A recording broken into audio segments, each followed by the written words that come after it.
South Dakota Governor Kristi Noem is at the front lines of America's culture wars. In her State of the State speech, Noem outlined some of her key concerns, among them critical race theory, fairness in girls' sports, and vaccine mandates. Let's bring her in right now to discuss Republican South Dakota Governor Kristi Noem. Welcome. Thank you for joining The Balance. Good to have you on, Governor. So, congratulations on State of the State. It was terrific. Good friend of ours, Ben Carson, was there as well. Just do me a favor. Will you tell me exactly what this is? You introduced the bill, Protecting Students from Action Civics. Tell us what's going on with that bill. Well, that will specifically say that our kids in our K-12 system, our public school systems, will not be able to be taught or taken out to actively protest and lobby, that they won't be taught to be involved and used in an activist agenda. So it's a bill that will ensure that we don't see happening what we've seen in other places around the country, and we're doing it in combination with another bill that we're introducing that will ensure that we don't have racism taught in our curriculum and in our schools as well. Yeah, let's expand on that a little bit. How are you going to do that, Governor? I read and I looked through the State of the State speech. Fantastic.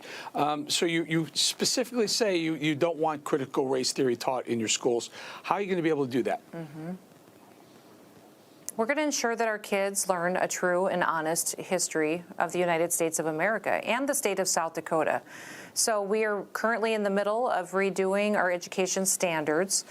Those will be directing some of the content and curriculum that will be taught in our school districts.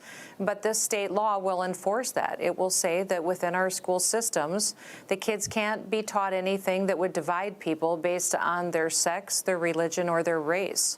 That everybody in the state gets equal opportunity and will be treated equally, and that we won't divide them in our curriculum and in our schools in the agenda that we see happening in so many other schools across the country. This is really, really important here because, as we saw in Virginia, Glenn Youngkin realized that parents needed to have that say. And what it did was it flipped a state that was literally going to go back to Terry McAuliffe of the Democrats because it mattered a lot to parents. And I think you're touching on something super important. You point out that you want to pull identity politics out of our schools. And tell us what's going on. Our young kids are being taught a full menu, a full boat of identity politics when we just want to teach them about civics. About right? Well, and I think we see it everywhere in our culture today. We see it on the news. We see it in social media. And then we started to see teachers do this in their classrooms. And it's been pervasive throughout our culture. So I think it's important that we make sure that kids really know the history of America. I think that's what's discouraged me the most, is to watch people twist our real history.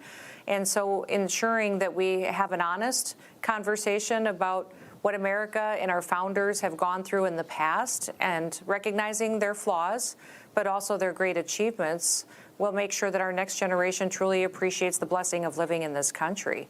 What is interesting to me, Dr. Ben Carson came today as well and was a special guest for my State of the State. It's been interesting to really talk with people about what does that mean? What does that look like in the classroom? Well, it's literally that our kids will read the Declaration of Independence.